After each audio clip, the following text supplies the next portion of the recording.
Years ago, this is many years ago, I was working on a project on the border of Costa Rica and Nicaragua. And I found myself with two other friends walking along this trail, and we realized we weren't in Costa Rica anymore. We'd kind of wandered into Nicaragua, which, of course, that's illegal. Can't do that.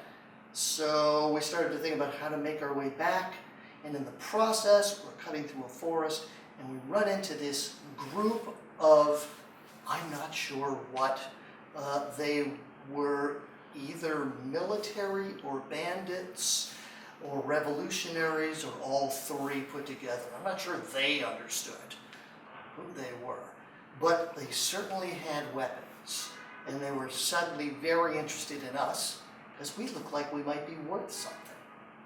And so they were holding us hostage. I think they weren't quite sure what to do with us.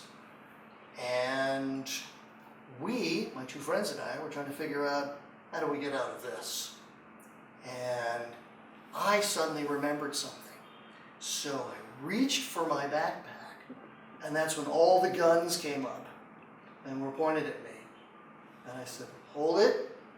And I opened the backpack, and I pulled out a bag of chocolate chip cookies, because I knew I had that. That changed everything. I turned to everyone and went, cookies? So we all shared the cookies. The bandits, revolutionaries, whoever they were suddenly very interested in what we were doing out there. And we made up the first thing we could think of. Birds, we're looking for birds. We're trying to identify birds. And as we're eating the cookies, they're going, well, we've seen some interesting birds. And they told us all about the birds they had seen. And we took really good notes, as if we were very interested in it.